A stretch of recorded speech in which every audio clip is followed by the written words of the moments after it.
Itinuring kitang Reyna, ngunit alipin ang turing mo sa aking ina. Habang pinupunasan mo ang iyong mamahaling sapatos, hindi mo alam na luha ng babaeng nagpalaki sa akin mang iyong inaapakan. Ngayong gabi, Bianca, ang iyong marangyang mundo ay guguho. Hindi dahil sa galit, kundi dahil sa pag-ibig ko sa isang ina. Sino ngayon ang tunay na pulubi?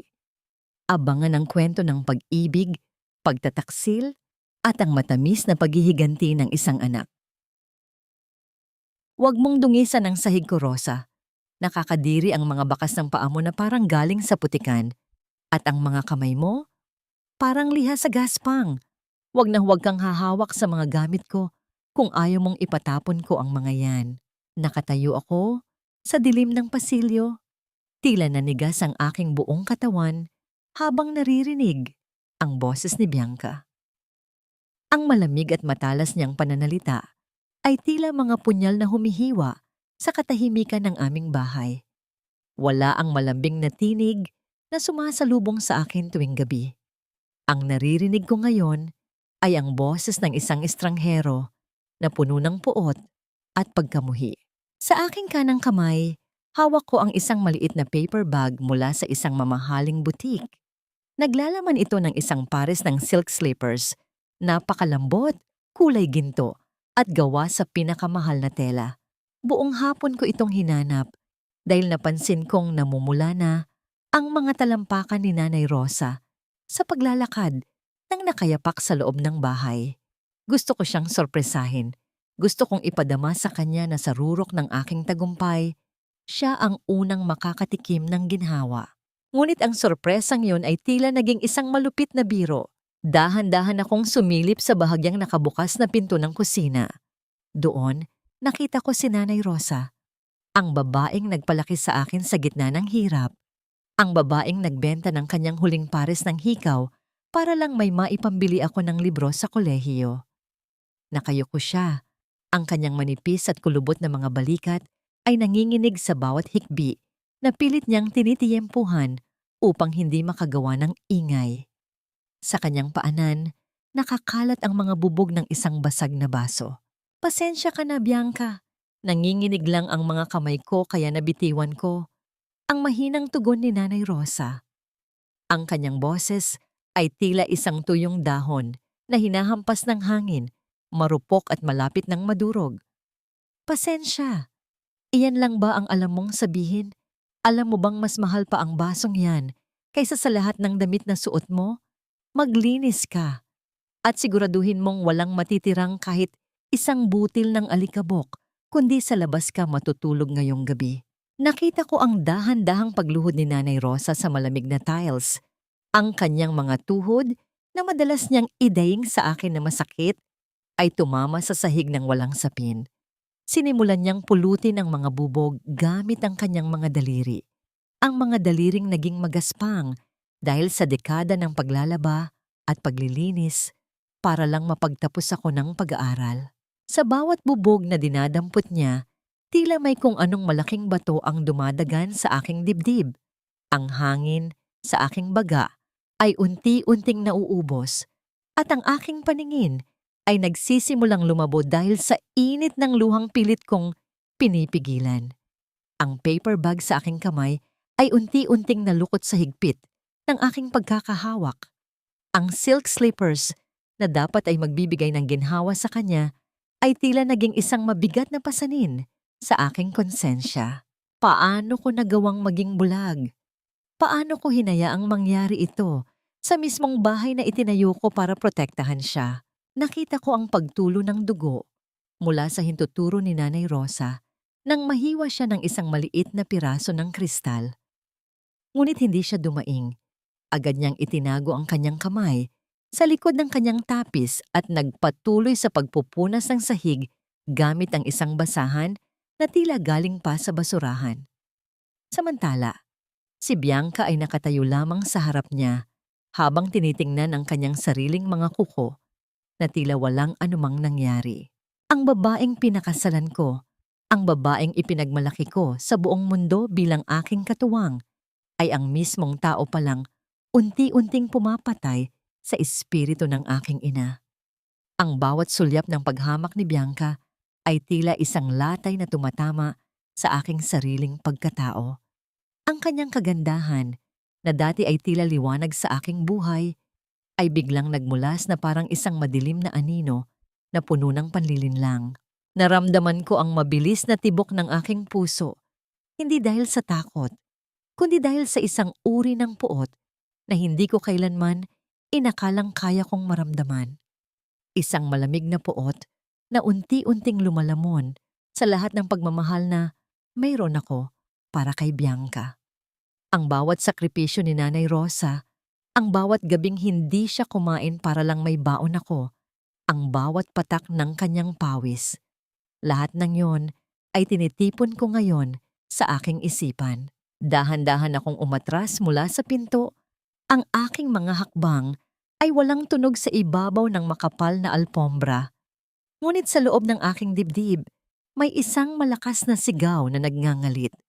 Tiningnan ko ang aking mga kamay, ang mga kamay na may kapangyarihang magpatakbo ng mga bilyong dolyar na kumpanya, ngunit nabigong protektahan ang kaisa-isang taong nagbigay sa akin ng buhay. Ganito na lang ba? Pagkatapos ng lahat ng bagyong sinuong namin ni Nanay Rosa para marating ang tuktok na ito, bakit tila mas masakit ang hangin dito sa itaas?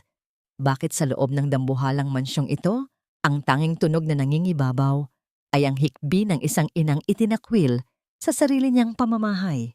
Isang tanong ang nagpaulit-ulit sa aking isipan habang nakatitig ako sa kawalan. Hanggang kailan ko kayang panindigan ang katahimikang ito bago ko tuluyang wasakin ang mundong binuo ko para sa isang babaeng hindi marunong tumanaw ng utang na loob?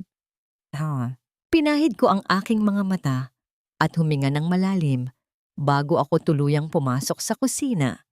Itinago ko ang paper bag sa likod ng isang malaking florera sa pasilyo. Hindi pa ito ang tamang oras para ibigay ang mga tsinelas na yon. Kailangan kong maging mapagmatsyag. Kailangan kong makita kung hanggang saan ang kayang gawin ng babaeng pinagkatiwalaan ko ng aking buhay. I'm home, mahina kong sabi, pilit na binibigyan ng normal na tono ang aking boses. Sa isang iglap, tila may mahiwagang hanging dumaan at nagpabago sa anyo ni Bianca. Ang kanyang mukhang kanina lang ay puno ng puot ay biglang nagliwanag. Mabilis siyang lumapit sa akin. Ang kanyang mga takong ay gumagawa ng mahinang tunog sa sahig habang yumayakap siya sa aking leeg. Amoy na amoy ko ang mamahaling pabango niya. Isang halimuyak na dati ay nagpapakalma sa akin. Ngunit ngayon ay tila nakakasuka. "Oh Dan, you're early. I missed you so much, love," masayang sabi ni Bianca habang hinahalikan ako sa pisngi. Ang kanyang mga mata ay nagniningning, tila isang perpektong asawa na naghihintay sa kanyang kabiyak. Tumingin ako kay Nanay Rosa. Nakatayo na siya ngayon, hawak pa rin ang basahan, at pilit na itinatago ang sugat sa kanyang daliri sa likod ng kanyang tapis. "Danilo, anak, nandyan ka na pala. Maghahanda lang ako ng hapunan," sabi niya. Ang boses ay nangangatog pa rin, ngunit pilit na pinatitibay. "Nanay, hayaan mo na si Yaya Lita ang gumawa niyan. Magpahinga ka na muna," sabi ko habang tinititigan ang kanyang maputlang mukha. Agad na sumingit si Bianca. Ang kanyang kamay ay marahang humahaplos sa aking dibdib. "Love, alam mo namang si Nanay, ayaw talagang tumigil. Sabi ko nga sa kanya kanina, ako na ang maglilinis ng nabasag na baso, pero nagpilit siya. She's becoming a bit stubborn lately, right, Nanay?" Tumingin si Bianca kay Nanay Rosa, isang tingin na tila may nakatagong banta. Tumango ng dahan-dahan si Nanay. "Oo, anak. Ako nga ang nagpilit. Pasensya na. Naupo kami sa hapagkainan. Ang mesa ay puno ng masasarap na pagkain. Adobo, sinigang, at sariwang gulay. Sa paningin ng iba, ito ay isang larawan ng isang masayang pamilya. Ngunit sa ilalim ng maliwanag na chandelier, ramdam ko ang bawat hibla ng tensyon. Nakita ko ang bawat galaw ni Bianca. Nagkunwari siyang maalaga, Nilalagyan niya ng pagkain ang plato ni Nanay Rosa. "Eat more, Nanay. You need your strength," sabi ni Bianca sa isang malambing na tinig. Ngunit napansin ko ang isang bagay sa ilalim ng mesa. Ang paa ni Bianca ay nakadiin sa paa ni Nanay Rosa. Tila binabalaan itong huwag magsalita ng anuman. Nakita ko ang bahagyang pag-igting ng panga ni Nanay. Ang kanyang mga labi ay nagkadikit sa sakit na pilit niyang tinitiis. Isang matalim na kirot ang gumuhit sa aking puso. Paano nagagawang kumain ng asawa ko ng mahinhin habang sinasaktan ang matandang babaeng nagbigay sa akin ng lahat? "Dan," tawag ni Bianca. Ibinalik niya ang aking atensyon sa kanya. "I think we really need to talk about Nanay's condition. Kanina, nakalimutan na naman niya kung saan niya nailagay ang mga susi, and she's getting a bit messy. I'm really worried that her dementia is getting worse. Baka hindi na natin siya kayang alagaan dito sa bahay. Maybe a professional facility would be better for her? Somewhere she can be safe?" Tiningnan ko ang aking ina. Ang kanyang mga mata ay nakapokus sa kanyang plato, ang kanyang mga kamay na may hawak na kutsara ay nanginginig ng husto. Ang salitang facility o home for the aged ay tila isang hatol ng kamatayan para sa kanya. Ang takot sa kanyang mga mata ay hindi maitatago. "Hindi siya ulyanin, Bianca." Seryoso kong sagot.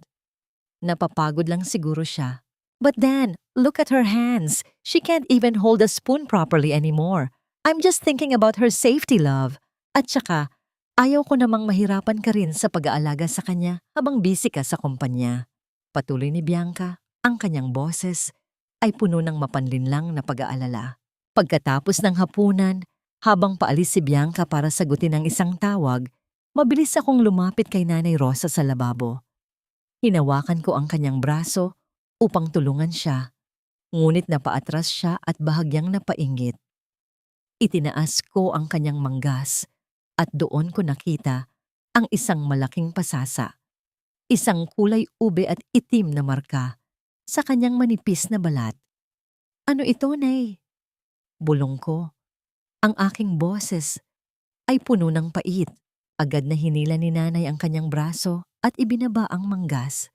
"Wala ito, Danilo. Naumpog lang ako sa kanto ng mesa kanina. Matanda na ako. Madali nang magkapasa ang balat ko. Huwag mo nang intindihin." Hinawakan niya ang aking pisngi gamit ang kanyang sugatang daliri. "Ang mahalaga, maayos ka. Ang mahalaga, masaya kayo ni Bianca." Sa sandaling iyon, tila gumuho ang lahat ng natitira kong respeto sa aking kasal. Ang sakripisyo ng aking ina ay abot langit. Hanggang sa huling sandali, ay ako pa rin ang iniisip niya. Habang ang babaeng pinangakuan ko ng katapatan ay unti-unti na palang binubura ang bakas ng aking ina sa mundong ito.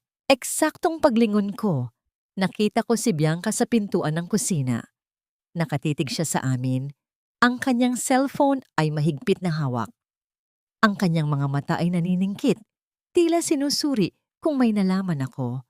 Ngunit ang mas kumuha ng aking atensyon ay ang isang maliit, mapulang marka sa kanyang leeg. Isang markang hindi galing sa kagat ng lamok, kundi tila isang bakas ng halik na pilit itinago ng makeup. "Love, everything okay here?" Tanong niya. Ang boses ay muling bumalik sa pagiging malambing, ngunit ang kanyang mga mata ay nananatiling malamig. Tumango ako. Pilit na binibigyan siya ng isang tipid na ngiti. "Everything is fine, Bianca. Nagpapaalam lang ako kay Nanay na matutulog na tayo."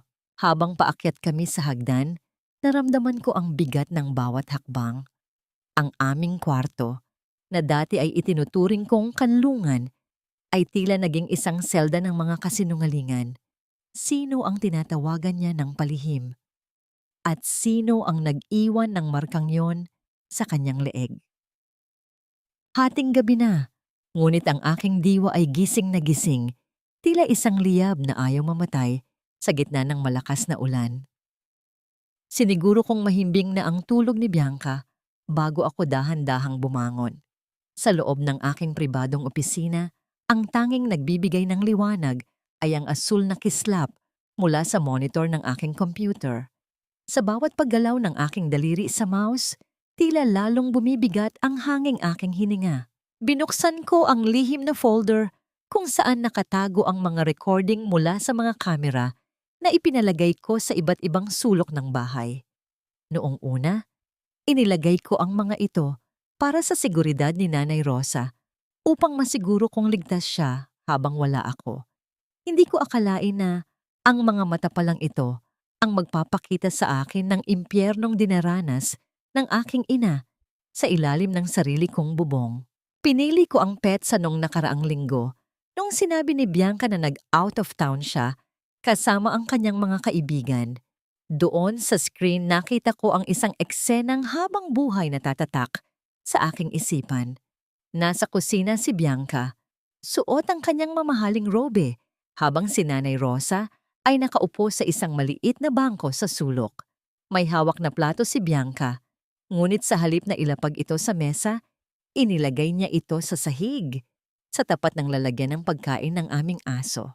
"Diyan ka kumain." Ang boses ni Bianca sa recording ay tila isang hagupit ng latigo.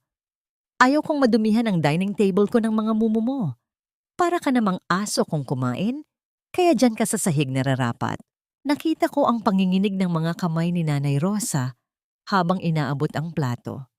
Wala siyang sinabi, walang reklamo. Dahan-dahan niyang sinimulang isubo ang pagkain habang ang kanyang mga luha ay pumapatak sa kaning lamig. Habang pinapanood ko yon, naramdaman ko ang isang matinding hapdi sa aking lalamunan. Ang bawat subo ng aking ina sa screen ay tila isang malaking bara na hindi ko malunok. Biglang bumalik sa aking gunita ang isang alaala noong ako ay 10 taon pa lamang. Naalala ko ang gabi bago ang aking pagtatapos sa elementarya. Wala kaming pera at ang tanging sapatos ko ay butas na ang talampakan. Nakita ko si Nanay Rosa na huling-huli sa gabi, nagtatahi ng mga lumang basahan upang ibenta sa palengke kinabukasan. Hindi siya natulog. Kinabukasan, may bago akong sapatos. Isang murang pares ng sapatos na amoy goma, ngunit para sa akin, iyon ang pinakamahalagang regalo sa mundo. Hindi ko alam noon na ang sapatos na yon ay katumbas ng 3 araw na hindi niya pagkain. At ngayon, sa rurok ng aking yaman, ang inang nagbigay sa akin ng lahat ay pinapakain sa sahig na parang hayop ng babaeng pinili kong mahalin. Hinaplos ko ang monitor. Ang aking mga daliri ay dumampi sa imahe ni Nanay Rosa na mag-isang umiiyak sa dilim ng kusina. "Patawad, Nay." Bulong ko sa hangin. Patawad dahil naging bulag ako. Hindi ko na hinintay na matapos ang video. Alam ko na ang dapat kong gawin. Gamit ang aking telepono, tinawagan ko ang aking pinakapinagkakatiwalaang abogado, si Attorney Santos. Alam kong madaling araw na, ngunit sa mundo ng kapangyarihan, ang hustisya ay walang pinipiling oras. "Danilo, bakit ka napatawag ng ganitong oras?" Tanong ni Attorney Santos, bakas ang pagkagulat sa kanyang boses. "Ati, kailangan kong ipasuri ang lahat ng account ni Nanay Rosa, pati na ang mga shares na inilipat ko sa pangalan niya nung nakaraang taon bilang retirement fund niya. Gusto kong malaman kung may anumang paggalaw na hindi ko alam. Ang aking boses ay malamig, walang emosyon, tila isang makina na nakaprograma na para sa isang layunin." "Sige, gagawin ko agad ang lahat. Magpapadala ako ng report sa'yo sa loob ng ilang oras." Sagot niya. Sagot. Lumipas ang gabi na tila isang mahabang panaginip. Nanatili akong nakaupo sa dilim, pinapanood ang bawat galaw ni Bianca sa iba pang mga video. Nakita ko ang pagpasok ng isang lalaki sa aming bahay, si Marco, ang dati niyang kasintahan. Nakita ko ang kanilang paglalambing sa mismong sofa kung saan kami madalas mag-usap ni Bianca tungkol sa aming hinaharap. Bawat tawa nila, bawat halik, ay tila isang piraso ng kristal na bumabaon sa aking puso. Eksaktong 5:00 ng umaga nang tumunog ang aking computer. Isang email mula kay Attorney Santos. Binuksan ko ang attachment at binasa ang bawat linya. Sa bawat salita, Tila lalong tumitigas ang aking kalooban. Danilo, may problema. Ang nakasaad sa mensahe ni Attorney Santos. Ang 10% shares na ibinigay mo kay Nanay Rosa ay wala na sa pangalan niya. Inilipat ito 3 buwan na ang nakalilipas sa isang holding company na pagmamay-ari ni Bianca. Ang pirma ni Nanay Rosa sa mga papeles, Dan, halatang peke. Ginaya ang sulat kamay niya. Nanigas ako sa aking kinauupuan. Hindi lang pala sipayo at pananakit ang ginagawa ni Bianca. Plano niyang nakawan ang matandang babaeng wala namang kalaban-laban. Plano niyang itapon ang aking ina sa kalsada pagkatapos niyang makuha ang lahat. Isang mapait na ngiti ang sumilay sa aking mga labi. Akala ni Bianca ay nakuha na niya ang lahat. Akala niya ay sapat na ang kanyang ganda at mga kasinungalingan para maloko ako. Ngunit hindi niya alam, ang taong kinakalaban niya ngayon ay hindi na ang asawang nagmamahal sa kanya, kundi ang anak na handang sunugin ang buong mundo para sa kanyang ina. Handa ka na ba, Bianca? Bulong ko habang nakatingin sa larawan namin sa ibabaw ng mesa. Dahil sa bawat luhang pumatak mula sa mga mata ng aking ina, sisiguraduhin kong isang imperyo ang guguho sa paanan mo. Nanay, bakit tila ang bigat na ng iyong mga kamay? Sa bawat haplos mo sa aking pisngi, ramdam ko ang bigat ng mundong binuhat mo para lang ako ay makatayo ng tuwid. Pagsikat ng araw, hindi ko na magawang tingnan si Bianca ng may pagmamahal. Ang bawat ngiti niya ay tila isang matalim na balaraw na bumaon sa aking tiwala. Ngunit sa harap ng hapagkainan, kailangan kong maging isang mahusay na aktor. Kailangan kong iligaw ang kanyang atensyon habang inihahanda ko ang kanyang pagbagsak. Love, bakit tila malalim ang iniisip mo? Tanong ni Bianca habang marahang humihigop ng kanyang kape. Ang kanyang mga mata ay mapanuri, tila naghahanap ng anumang lamat sa aking pakikitungo. Ibinaba ko ang aking tinidor at bumuntong hininga, isang buntong hininga na puno ng kunwaring pagod. May problema sa kumpanya, Bianca. Ang isa sa aming malalaking investors ay biglang umurong. Baka kailanganin nating magtipid muna. Baka kailangan nating ibenta ang ilang assets kung hindi ito maayos agad. Nakita ko ang mabilis na pagbabago sa mukha ni Bianca. Ang kaninang malambing na ekspresyon ay napalitan ng gulat at higit sa lahat, pagkairita. What? Sell assets? Pero Dan, paano ang charity gala na pupuntahan natin? I already ordered a gown. At ang balak nating bakasyon sa Europe? Walang tanong kung kumusta ako. Walang tanong kung paano niya ako matutulungan. Ang tanging inisip niya ay ang kanyang luho. Isang mapait na ngiti ang namuo sa aking isipan. Tama nga ako. Ang mahal niya ay ang aking pitaka, hindi ang aking pagkatao. Gagawan ko ng paraan, Bianca. Pero sa ngayon, kailangan ko muna ng katahimikan. Sagot ko bago ako tumayo at lumapit kay Nanay Rosa na abala sa pagpupunas ng mga kagamitan sa gilid. Nang makaalis si Bianca para makipag-usap sa kanyang mga kaibigan tungkol sa kanyang problema, naiwan kaming dalawa ni Nanay Rosa. Hinawakan ko ang kanyang mga kamay, ang mga kamay na naging katuwang ko sa bawat bagyong dumaan sa aming buhay. Biglang bumalik sa aking isipan ang taon noong kami ay sinalanta ng malakas na bagyo sa aming lumang barong-barong. Umabot ang baha hanggang sa aming baywang. Walang ibang matataguan kundi ang bubong na gawa sa kinakalawang na yero. Buong magdamag akong binuhat ni Nanay Rosa sa kanyang mga balikat upang hindi ako mabasa at magkasakit. Basang-basa siya, nanginginig sa ginaw, at tinatamaan ng malakas na agos ng ulan, ngunit hindi niya ako binitiwan. Danilo, anak, huwag kang masyadong mag-alala sa kumpanya mo. Mahinang bulong ni Nanay Rosa habang tinititigan ang aking mga mata. Lalampas din ang bagyong ito, gaya ng dati. Dahan-dahan niyang hinubad ang isang lumang singsing na ginto mula sa kanyang daliri. Ang tanging alaala na naiwan mula sa aking ama na pumanaw bago pa ako isilang. Inabot niya ito sa akin. Ang kanyang mga mata ay puno ng wagas na pag-ibig. Ibenta mo ito, anak. Hindi man ito kalakihan. Baka makatulong ito sa mga gastusin niyo. Ayaw kong nakikita kang nahihirapan, sabi niya. Naramdaman ko ang mabilis na pag-init ng aking mga mata.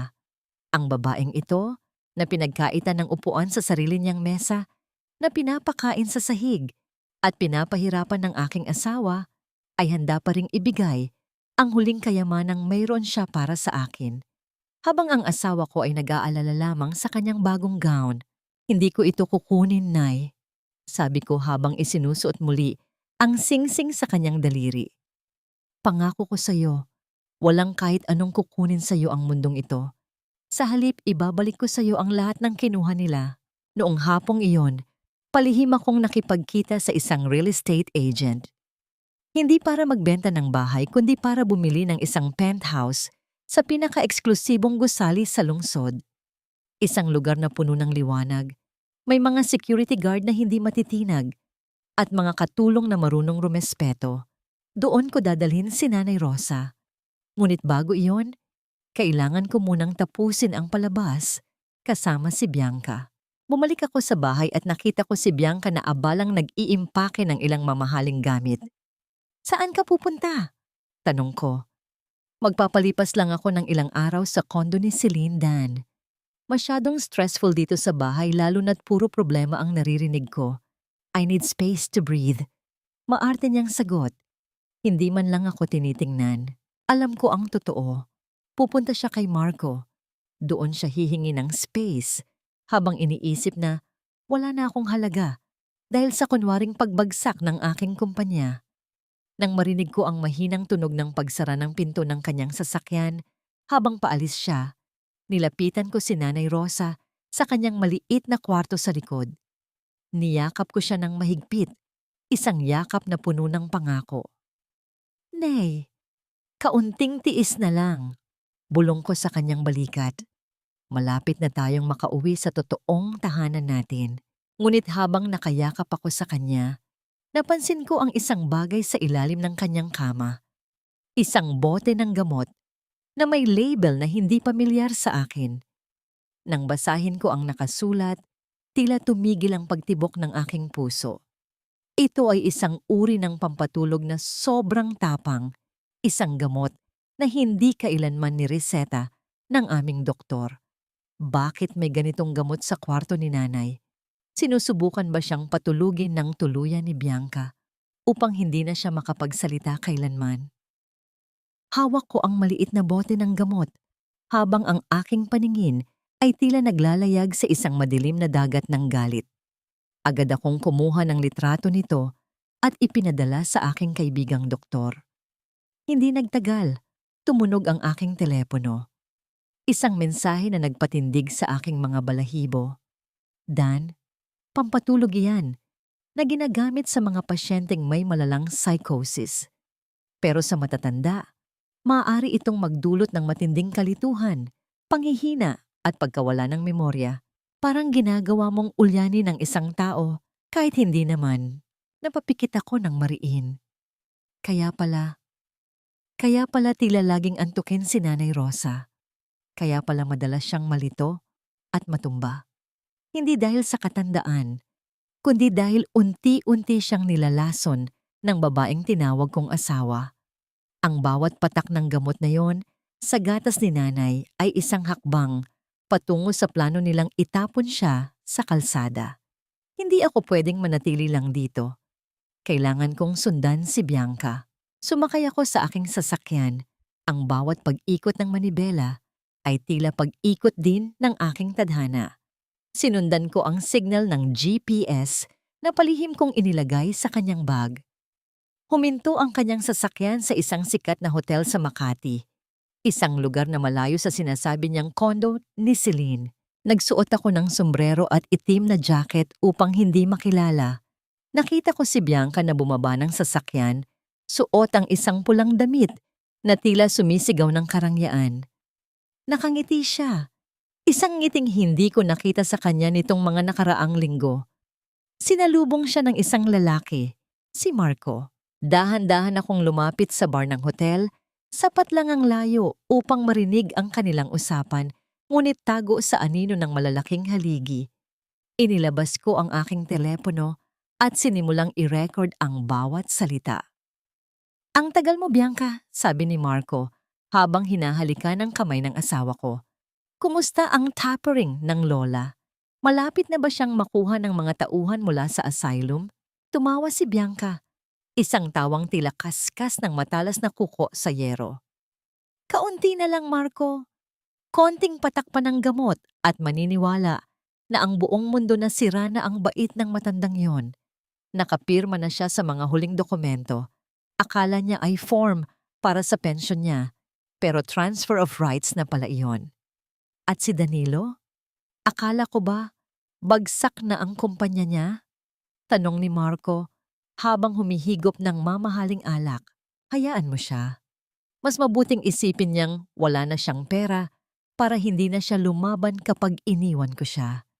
Isang hamak na probinsyanong sinitas lang naman siya na nagkataong yumaman.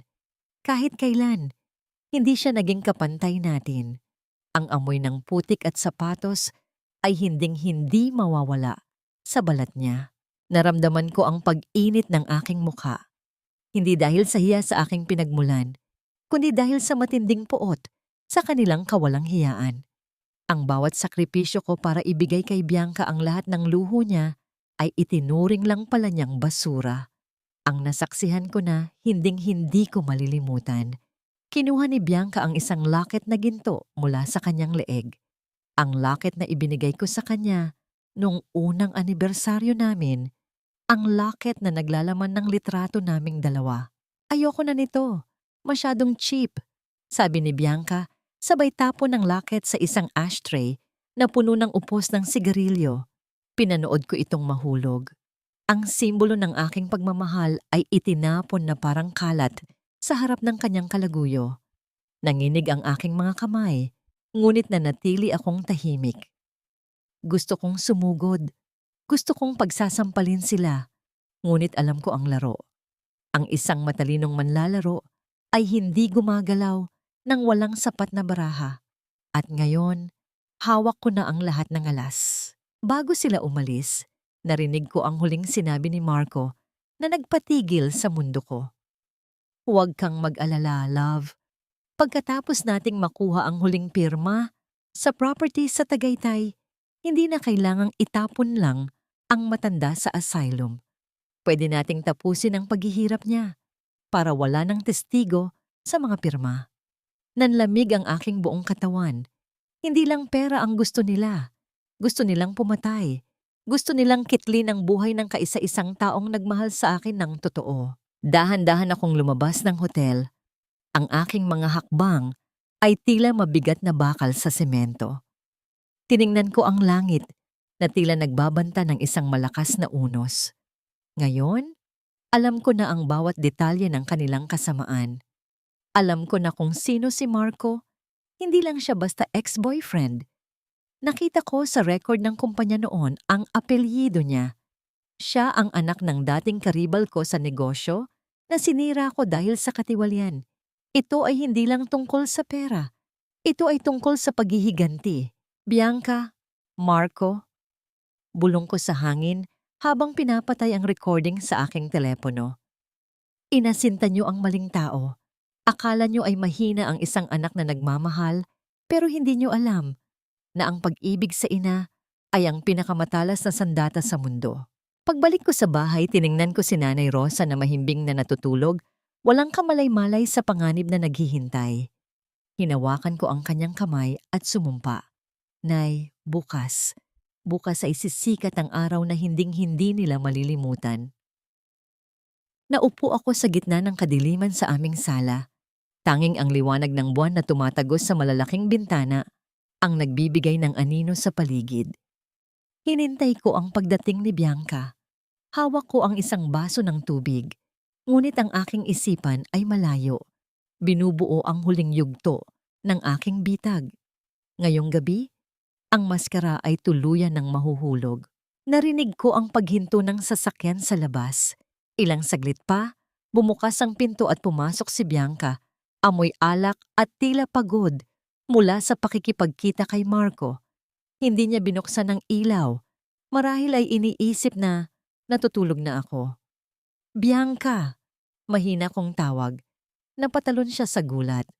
Danilo, bakit ka nasa dilim? Tinakot mo ako. Inis niyang binuksan ang ilaw. What's wrong with you? Tumingin ako sa kanya. Ang aking mga mata ay walang kislap, tila 2 balon ng malamig na tubig. Wala na ang lahat, Bianca. Kanina lang, tinawagan ako ng bangko. Na-freeze ang lahat ng accounts ko dahil sa investigasyon ng tax evasion at fraud.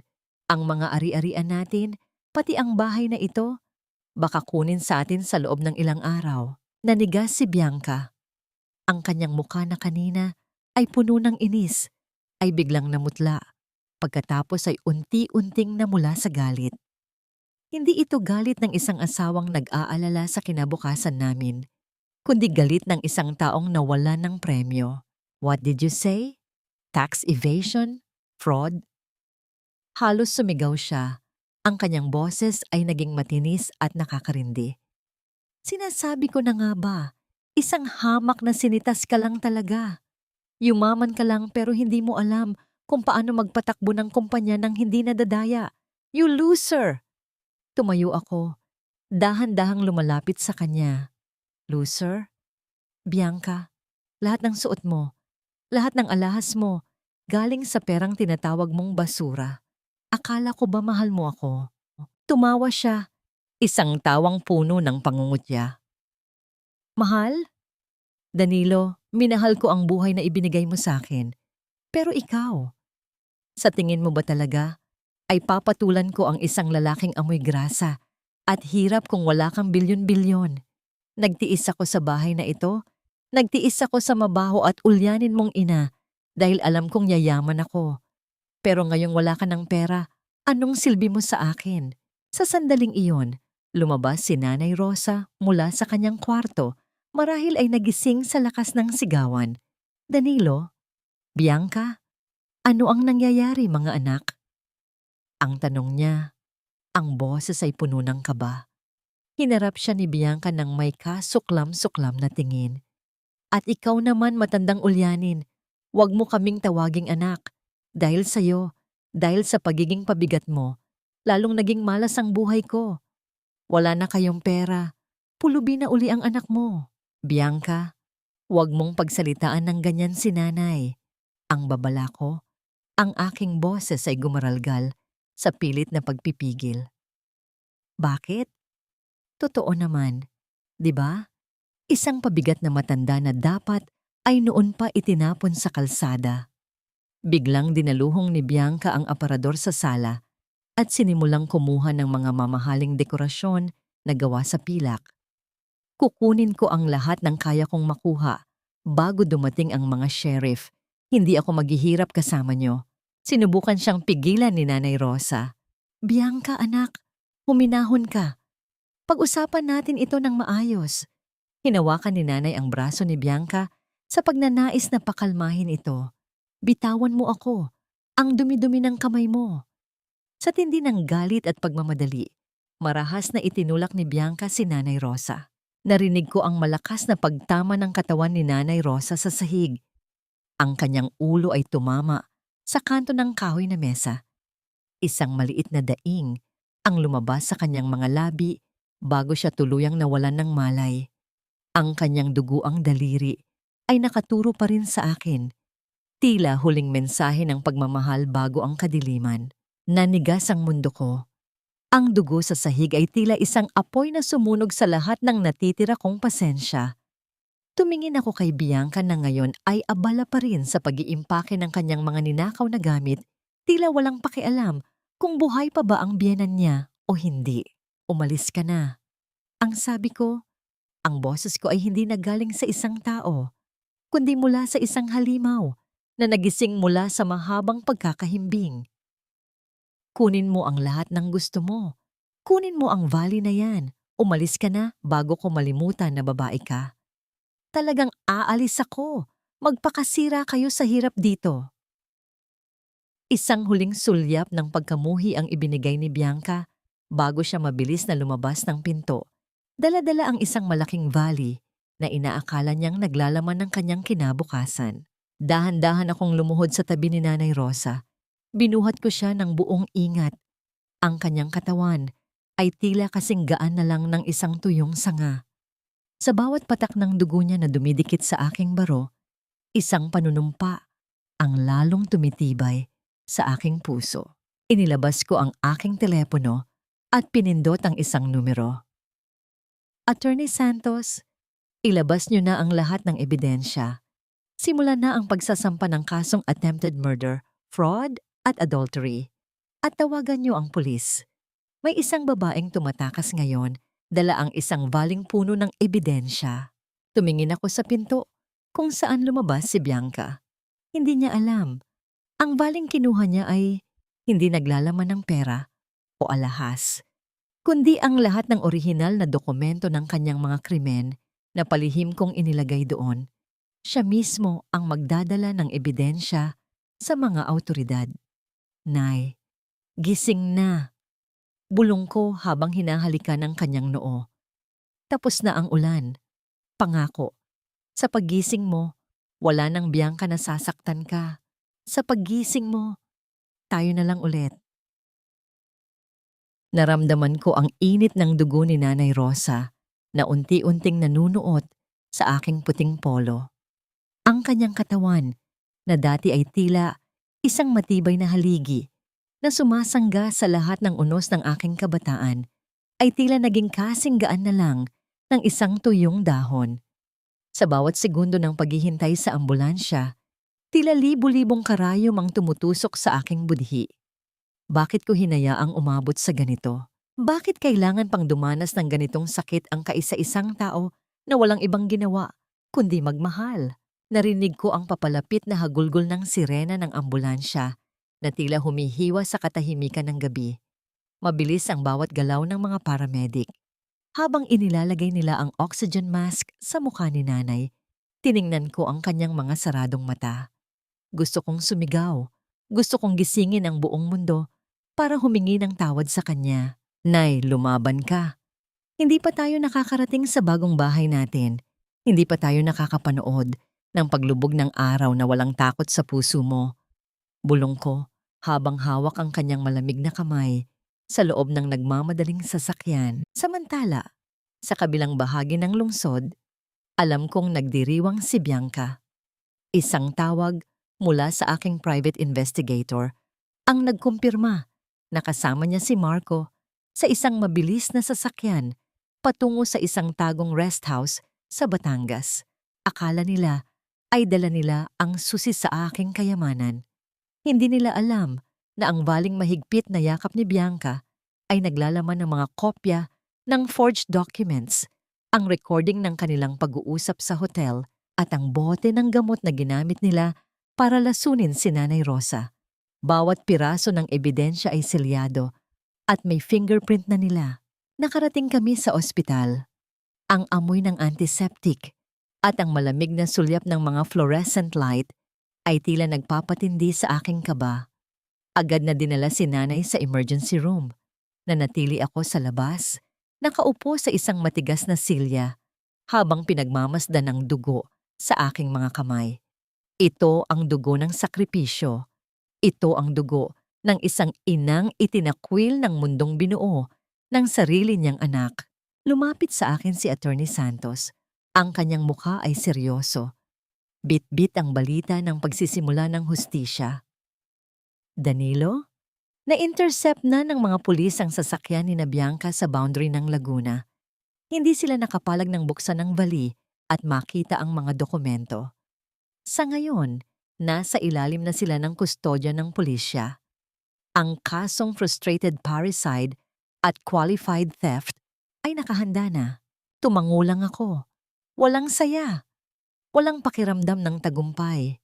Ang tanging mahalaga sa akin ay ang pagbukas ng pinto ng ER at ang balita na ligtas ang aking ina. Makalipas ang ilang oras, lumabas ang doktor. Tinanggal niya ang kanyang maskara at tumingin sa akin ng may halong simpatya. Danilo, maayos na ang kalagayan niya. Malalim ang sugat sa ulo, pero hindi naman umabot sa utak. Ang mas ikinababahala ko ay ang chemical na nakita namin sa dugo niya. Mukhang matagal na siyang pinapainom ng matitinding sedatives. Kailangan niya ng mahabang panahon para makarecover, hindi lang sa pisikal na sugat, kundi sa trauma.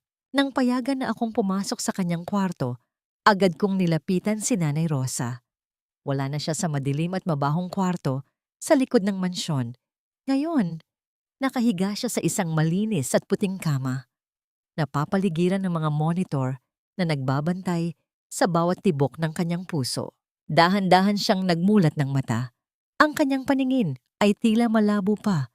Ngunit nang maramdaman niya ang hawak ko, isang mahinang ngiti ang sumilay sa kanyang maputlang labi. Danilo, ang asawa mo? Nasaan siya? Huwag mo siyang saktan, anak. Baka nagkakamali lang siya. Napayuko ako. Hanggang sa huli, ang puso ng aking ina ay puno pa rin ng kapatawaran. Wala na siya, Nay. Hindi ka na niya masasaktan muli. Simula ngayong araw, ang tanging mararamdaman mo ay ang lamig ng aircon, ang bango ng mga bulaklak, at ang pagmamahal ko. Hindi ko na siya ibinalik sa mansyong yon. Pagkalabas niya ng ospital, dinala ko siya sa penthouse na binili ko. Isang lugar na tila langit kung ikukumpara sa impyernong dinaanan niya. Pagpasok namin, sinalubong kami ng amoy ng sariwang peppermint at lavender. Ang bintana ay mula sahig hanggang kisame na nagpapakita ng buong ganda ng lungsod. May sariling nurse na mag-aalaga sa kanya at mga taong rerespeto sa kanya hindi bilang katulong, kundi bilang reyna ng aking buhay. Inupo ko siya sa isang malambot na armchair na nakaharap sa bintana. Binuhat ko ang kanyang mga paa at dahan-dahang isinuot ang gintong silk slippers na binili ko noong gabing nagsimula ang lahat. Nay, ito ang para sa'yo, sabi ko habang nakaluhod sa harap niya. Hinding-hindi na muling dadapo ang dumi o sakit sa mga paang ito. Ikaw ang naglakad sa putikan para makarating ako sa aspalto. Ngayon, ako naman ang magdadala sa iyo sa alapaap. Tiningnan ni Nanay Rosa ang paligid. Ang kanyang mga mata ay unti-unting napuno ng luha. Hindi ng sakit, kundi ng pag-asa. Ngunit sa likod ng kapayapaang ito, alam kong may isang huling laban pa kaming dapat harapin. Ang pagharap sa korte, laban sa babaeng minsan kong tinawag na asawa. Ang yaman ay walang silbi kung ang bawat sentimo nito ay may bahid ng luha ng isang inang inapi. Ngayong gabi, ang katahimikan ng penthouse na ito ay hindi tanda ng kapayapaan, kundi ang simula ng isang bagyong tatapos sa iyong kasamaan. Pinagmasdan ko si Nanay Rosa habang mahimbing siyang natutulog sa gitna ng malalambot na unan.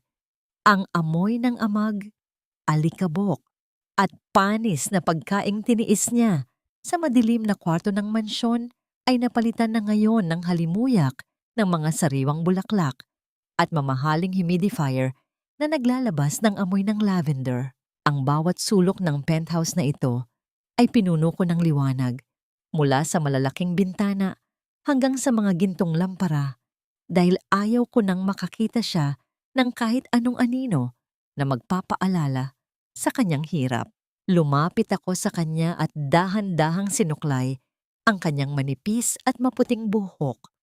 Ang pagkakataong pagsilbihan siya sa paraang hindi ko nagawa noong nilalason siya ng aking asawa sa ilalim ng sarili kong ilong. Ang bawat hagod ng suklay ay tila paghingi ng tawad sa bawat segundong naging bulag ako. Biglang naging aktibo ang aking telepono. Ang malakas na pag-vibrate nito sa aking bulsa ay naging hudyat ng balitang kanina ko pa hinihintay. Isang video call mula sa aking private investigator. Danilo, narito kami sa presinto. Sabi niya habang ipinapakita ang screen. Kailangan mong makita ito. Sa kabilang dulo ng screen nakita ko si Bianca. Wala na ang kanyang ayos na buhok at ang kanyang tindig na parang isang reyna. Nakaupo siya sa isang malamig na silya sa loob ng kulungan.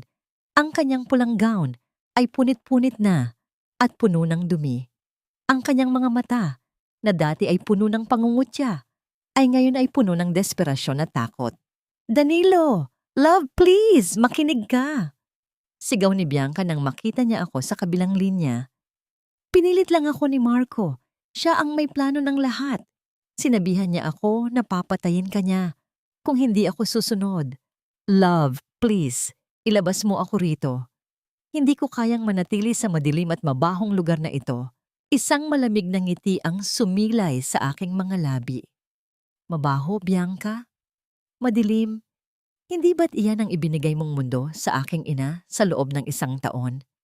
Ang amoy ng selda na yan ay amoy ng katarungan para sa bawat gabing pinatulog mo siya sa sahig. Danilo, huwag kang maging malupit. May pinagsamahan tayo. Pagmamakaawa niya, ang kanyang mga luha ay nagpapadungis sa kanyang makapal na makeup.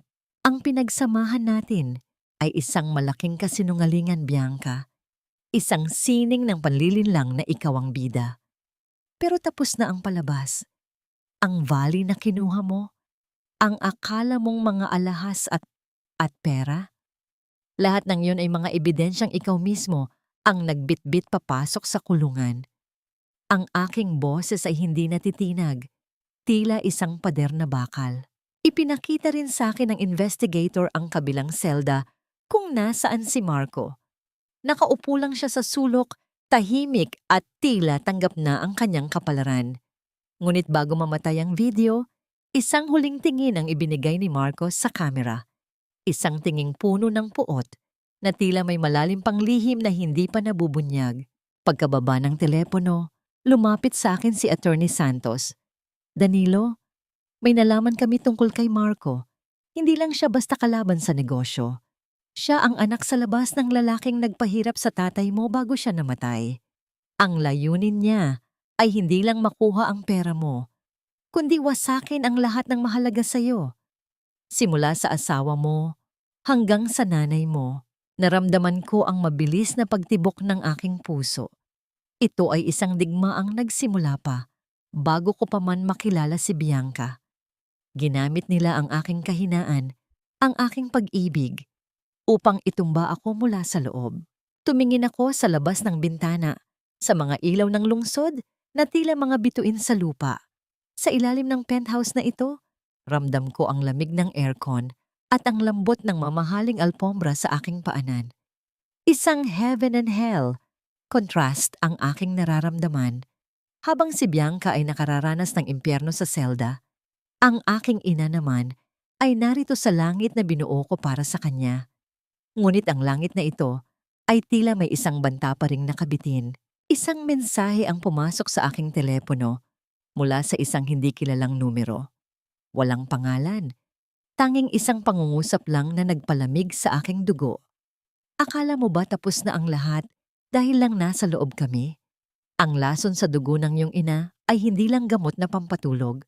May mas malalim pang regalong iniwan si Bianca bago siya umalis. Agad akong napalingon kay Nanay Rosa. Ang kanyang paghinga ay tila naging mabigat.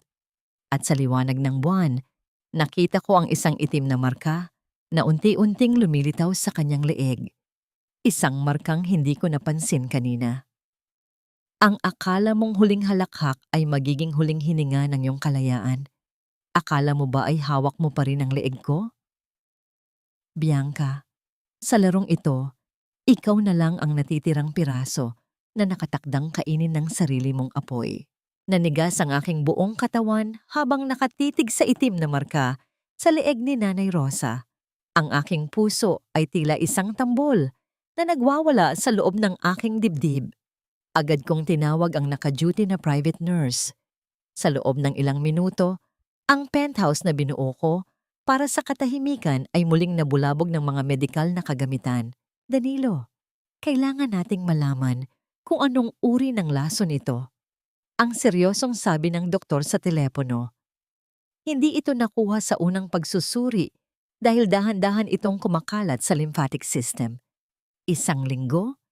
Iyan na lang ang itatagal ng puso ng nanay mo kung hindi natin makukuha ang komposisyon ng chemical na ginamit. 1 linggo. 7 araw para bawiin ang buhay na kinuha ng 7 taon ng aking pagsisikap.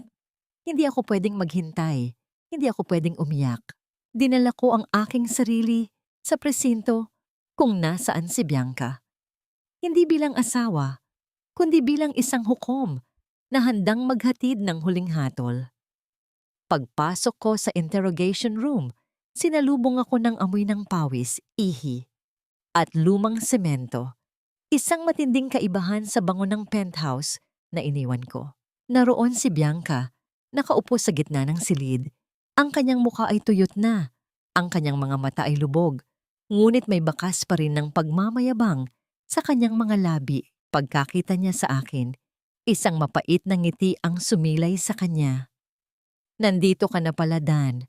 Ang boses niya ay paos, ngunit puno ng lason. Kamusta ang mahal mong ina? Nakita mo na ba ang itim na rosas na tumutubo sa kanyang leeg? Maganda, di ba? Parang ang pag-ibig mo sa kanya, madilim at nakamamatay. Ibigay mo sa akin ang pangalan ng lason, Bianca. Ang sabi ko, ang aking boses ay tila isang malalim na ugong ng paparating na bagyo. Ibigay mo ang antidote at sisiguraduhin kong hindi ka mabulok sa seldang ito habang buhay. Tumawa si Bianca. Isang tawang nakakangilo, tila kaskas ng bakal sa baso. Bakit ko gagawin iyon? Kung mamamatay ako rito, isasama ko ang pinakamahalagang tao sa buhay mo.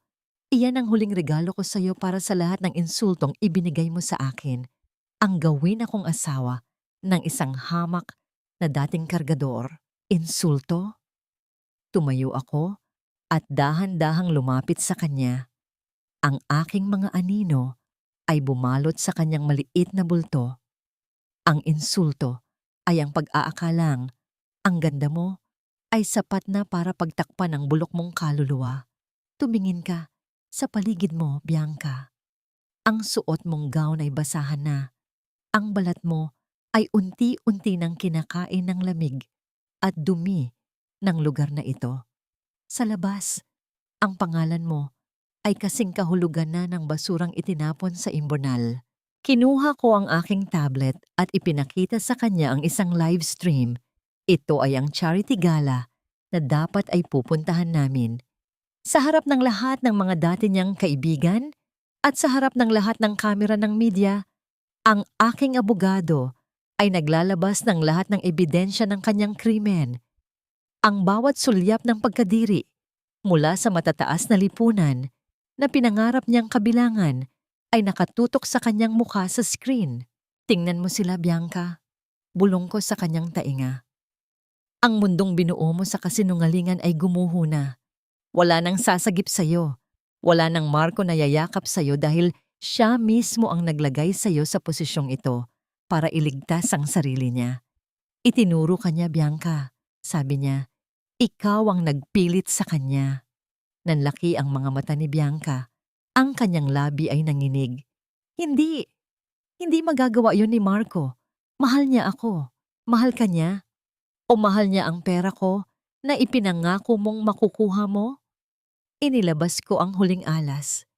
Isang recording ni Marco na nagsasabing, si Bianca ang utak. Siya ang pumatak ng lason. Ginagamit ko lang siya para makaganti kay Danilo. Sa sandaling iyon, ang huling bakas ng katatagan ni Bianca ay naglaho. Humagulgol siya. Isang hagulgol na puno ng pagsisisi, ngunit huli na ang lahat.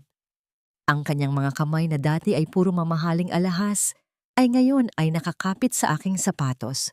Humihingi ng tawad, dumidikit ang dumi ng sahig sa kanyang mga daliri. Ang antidote? Ang antidote ay nasa loob ng kwintas na itinapon ko sa ashtray sa hotel.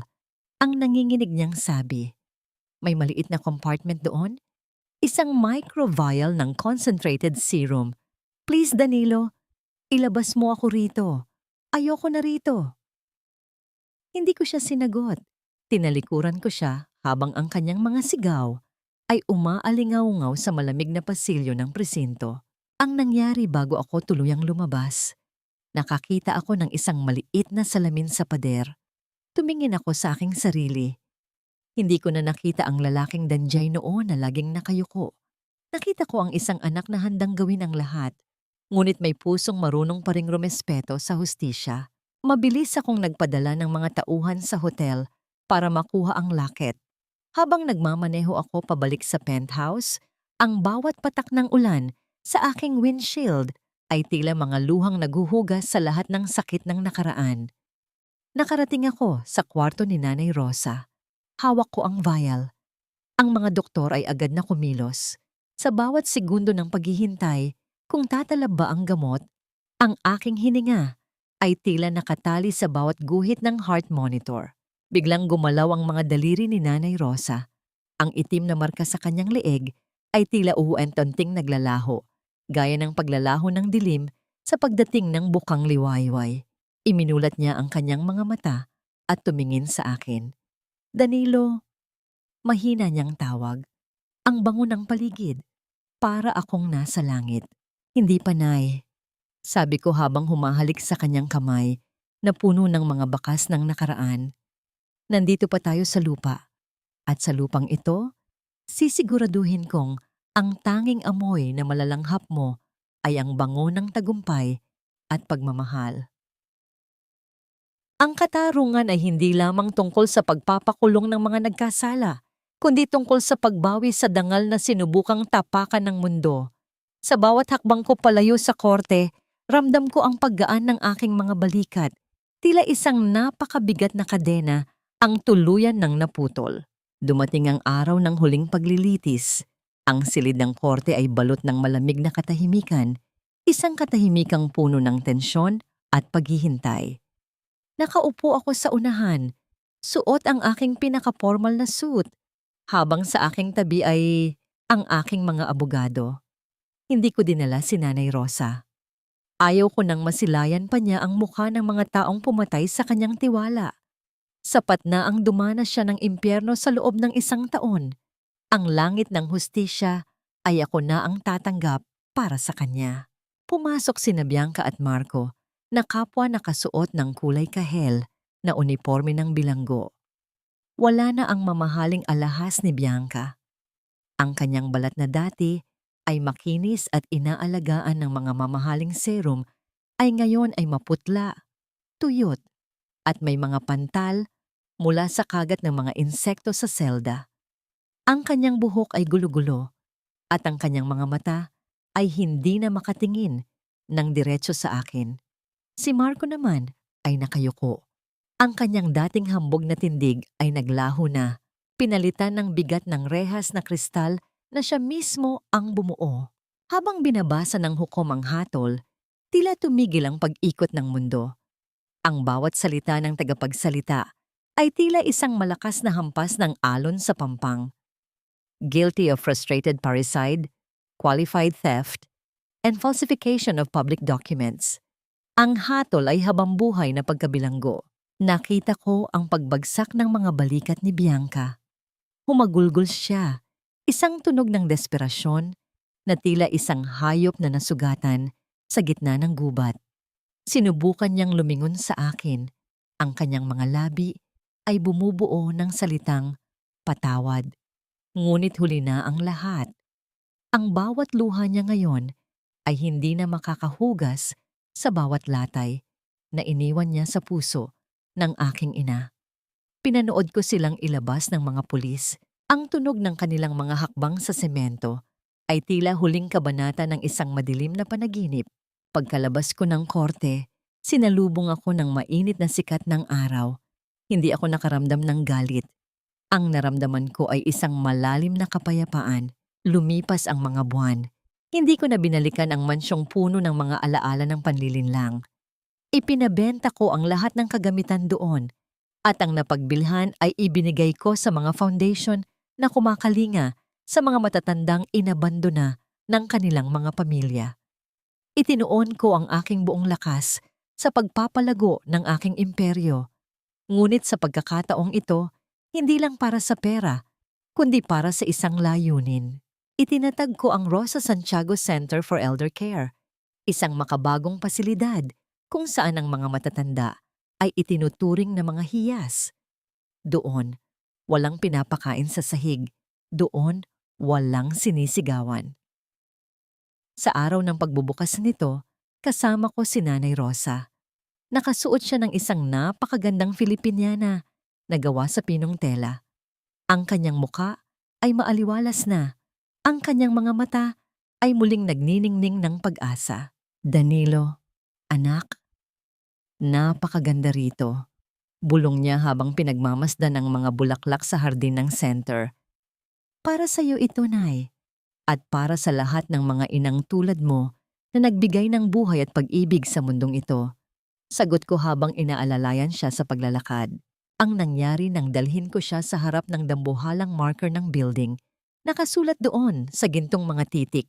Para sa reyna ng aking buhay, Rosa Santiago. Nakita ko ang pagtulo ng luha sa kanyang mga pisngi. Ngunit sa pagkakataong ito, ang mga luhang yon ay tila mga perlas ng kaligayahan. Sa aspeto ng aking negosyo, lalong lumago ang aking kumpanya. Ang aking integridad ay naging maugong sa buong industriya. Maraming nagtangkang ipakilala sa akin ang kanilang mga anak na babae, mga naggagandahang modelo at sosyalidad. Ngunit magalang ko silang tinatanggihan. Ang aking puso ay sapat na sa kapayapaang ibinibigay ng aking ina. Ang aking healing ay hindi nanggaling sa paghahanap ng bagong asawa, kundi sa pagkakita na ang aking ina ay nakakatulog ng mahimbing sa gabi nang walang takot na magigising siya sa isang madilim na kwarto.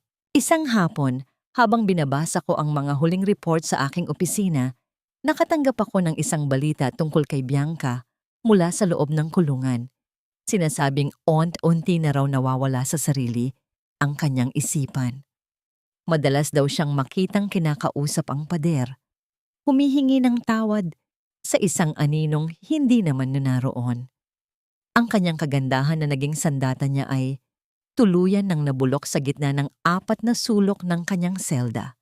Iyon ang kanyang karma, ang manatiling buhay sa isang mundong wala nang nakakaalala sa kanya. Tumingin ako sa aking refleksyon sa malaking bintana ng aking opisina. Wala na ang galit. Ang natira ay ang isang lalaking matagumpay, hindi dahil sa dami ng kanyang bilyon, kundi dahil sa lalim ng kanyang pagmamahal sa kanyang pinagmulan. Nang umuwi ako sa aming penthouse noong gabing iyon, nadatnan ko si Nanay Rosa na nagluluto ng paborito kong adobo. Ang amoy ng bawang at tuyo ay pumuno sa buong paligid. Isang amoy na para sa akin ay mas mabango pa kaysa sa anumang mamahaling pabango sa mundo. Kain na tayo, anak. Ang anyaya niya ng may matamis na ngiti. Naupo kami sa mesa. Isang mesang gawa sa matibay na kahoy na papaligiran ng liwanag. Doon, habang magkasama kaming kumakain, naramdaman ko ang tunay na kahulugan ng tagumpay. Ang bawat subo namin ay hindi lang pagkain, kundi ang lasa ng kalayaan at ang tamis ng paghihiganti na dinala ng tadhana sa paraang pinakamarangal ka. Ang tunay na kinang ng isang hiyas ay hindi nakikita sa kislap nito sa ilalim ng chandelier, kundi sa tibay nito matapos bayuhin ng libu-libong martilyo ng pagsubok. Ngayong gabi, ang aking ina ay hindi na ang aninong nagtatago.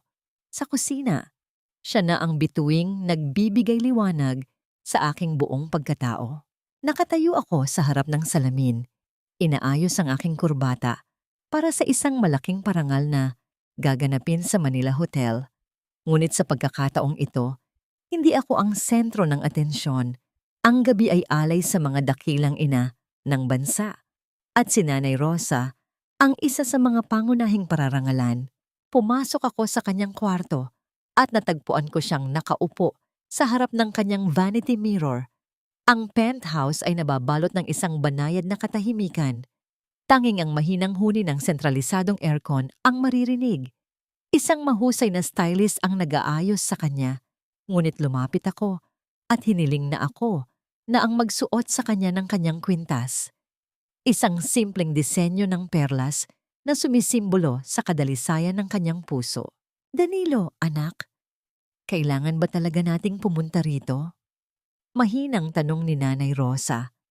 Ang kanyang boses ay puno pa rin ng kababaang loob, ang katangiang hindi kailanman nabura ng yaman. Masyadong marangya ang lugar na yon para sa isang tulad ko. Hinawakan ko ang kanyang mga balikat at tiningnan ang aming refleksyon sa salamin. Nay, ang lugar na yon ang dapat na mahiya sa presensya mo. Ang iyong mga karanasan ang nagbibigay ng tunay na halaga sa salitang karangalan. Ipinagmamalaki kita, hindi lang bilang nanay ko, kundi bilang pinakamalakas na babaeng kilala ko. Ang namuuo ng abutin ni Nanay Rosa ang aking kamay at marahan itong halikan. Ang kanyang mga labi na dati ay nangangatog sa takot kay Bianca ay ngayon ay matatag na. Salamat, Danilo. Salamat dahil hindi mo ako binitawan sa gitna ng kadiliman. Pagdating namin sa hotel, sinalubong kami ng mga flash ng kamera.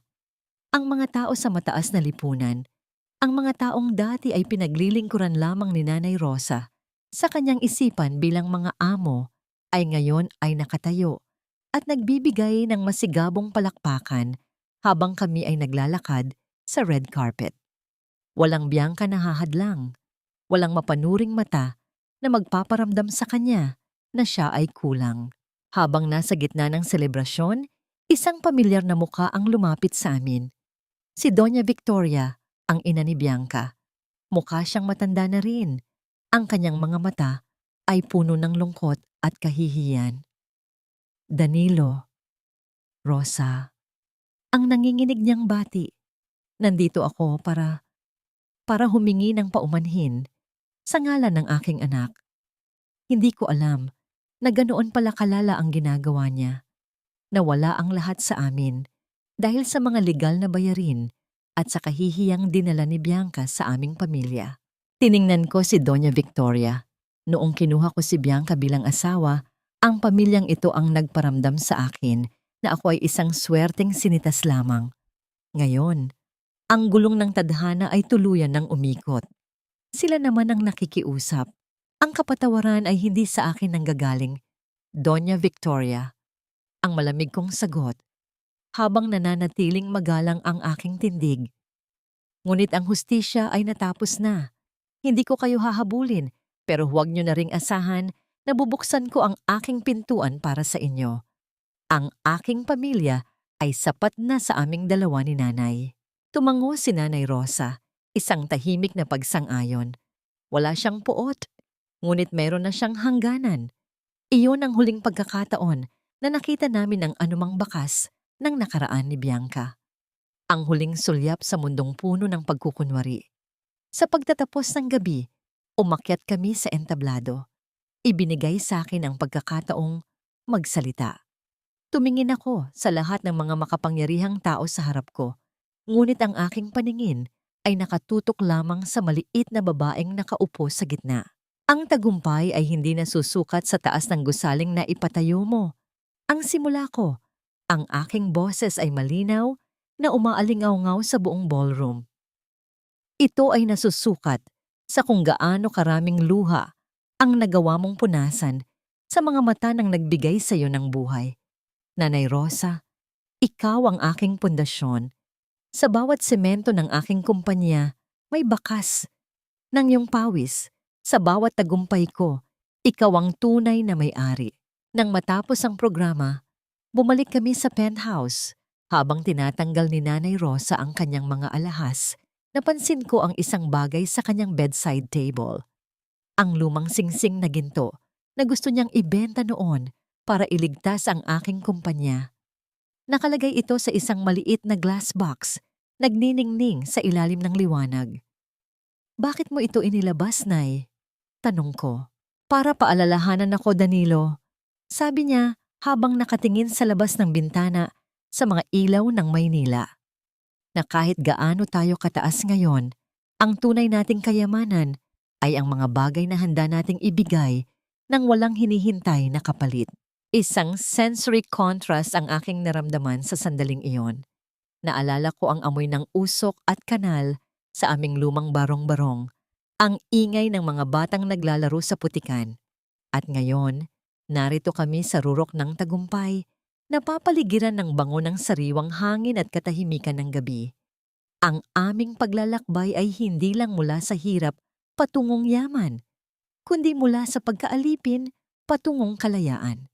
Ngunit bago kami tuluyang magpahinga, may isang maliit na sobrang iniwan ng aking sekretarya sa aking mesa. Isang ulat tungkol sa kalusugan ni Bianca. Sinasabing ang kanyang kondisyon sa loob ng asylum ng bilangguan ay lumalala. Hindi na siya nakakakilala ng sinuman. Ang tanging binabanggit niya raw ay ang pangalan ng isang lalaking nagngangalang Danilo at isang hiling para sa isang basong tubig. Isang hiling na madalas niyang ipagkait kay Nanay Rosa noon. Isinara ko ang sobre. Wala ng emosyon, wala ng galit.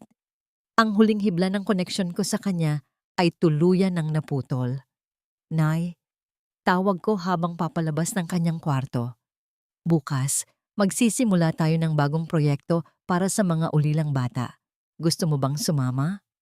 Oo naman, anak. Sagot niya nang may ngiting puno ng sigla. Hanggat kasama kita, handa akong maglakad sa anumang landas na tatahakin natin. Ang huling kabanata ng isang masamang panaginip ay ang unang pahina ng isang buhay na puno ng liwanag. Hindi dahil nakalimutan na natin ang sakit, kundi dahil mas pinili nating itanim ang mga buto ng pag-asa sa lupang dati ay dinilig ng ating mga luha. Sumikat ang araw sa penthouse ng may kakaibang ningning. Wala na ang kaba sa aking dibdib tuwing gigising ako. Wala na ang pangambang may madadatnan akong inang umiiyak sa sulok o asawang may itinatagong patalim sa likod ng kanyang mga ngiti. Ang katahimikan ng umagang ito ay hindi nakakabingi. Ito ay musika ng isang pusong sa wakas ay nakatagpo na ng kanyang tahanan.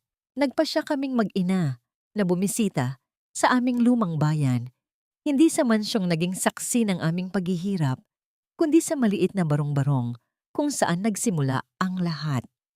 Bit-bit ang aking mga tauhan, dala namin ang mga materyales para sa pagpapatayo ng isang pampublikong aklatan at isang livelihood center para sa mga nanay na nag-iisa sa buhay.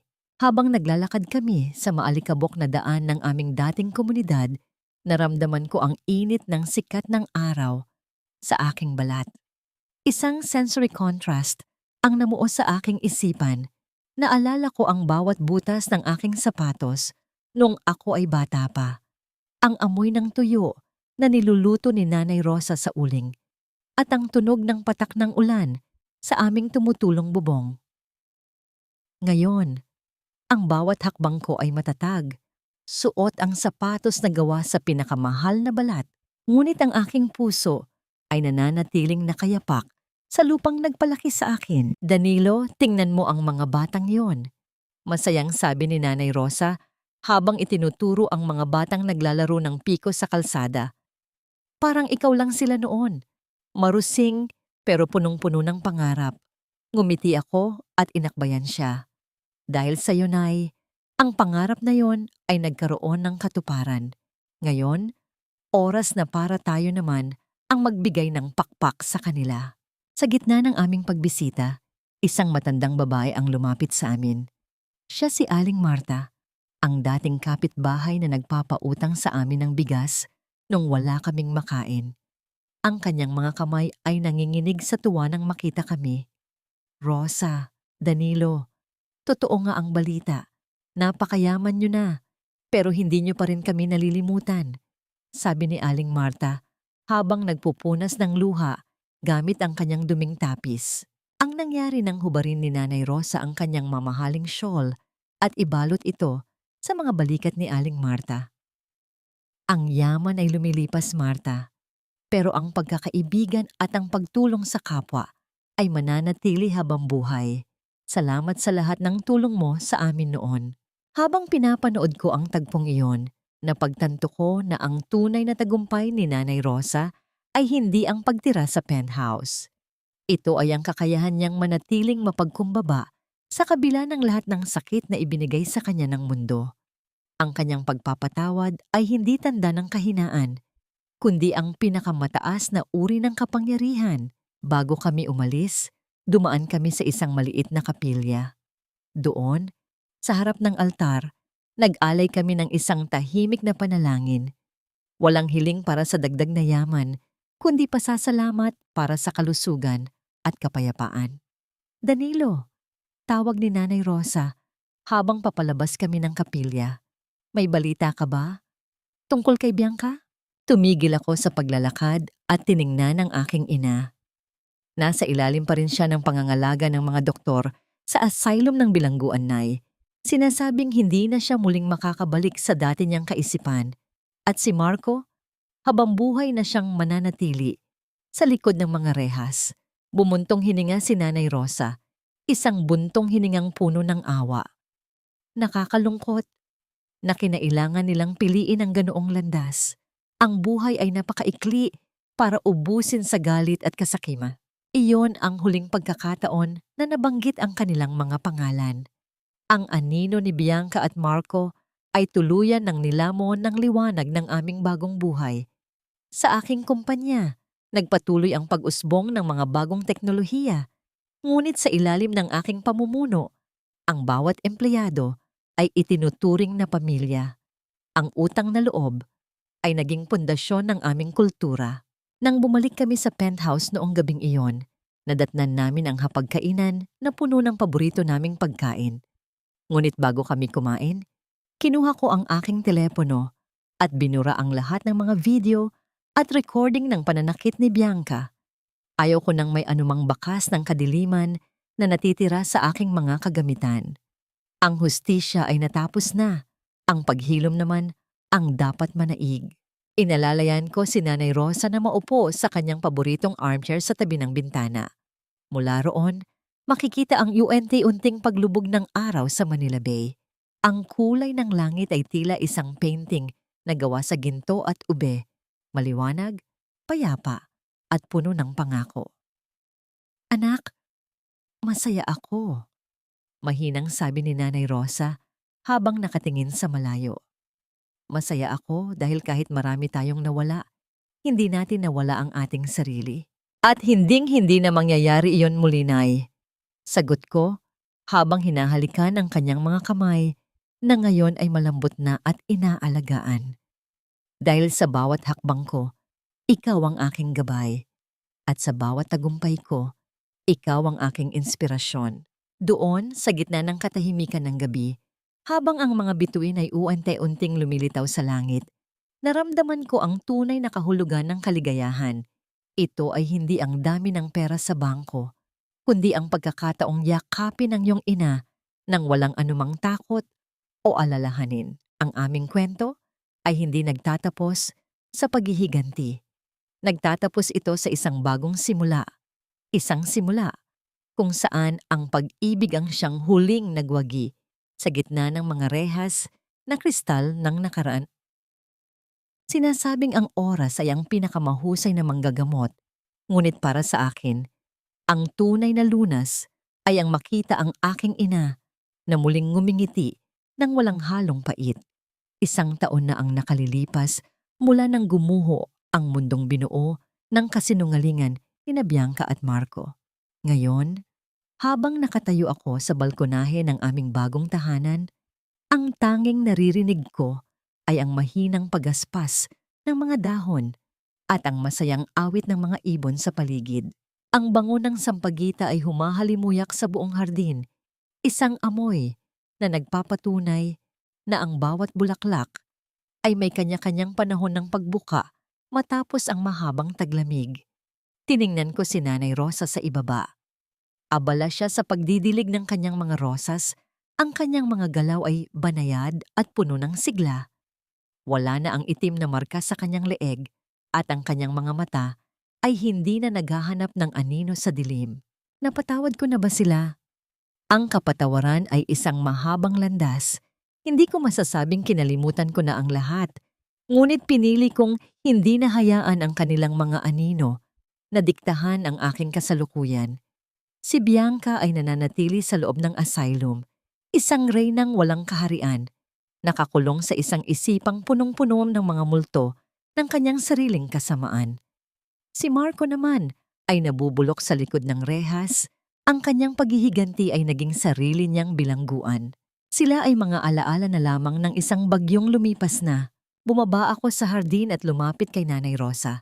Kinuha ko ang pandilig mula sa kanyang mga kamay at inalalayan siyang maupo sa isang bangko sa ilalim ng puno ng mangga. "Danilo, anak," mahina niyang sabi habang hinahaplos ang aking pisngi. "Salamat sa regalong ito.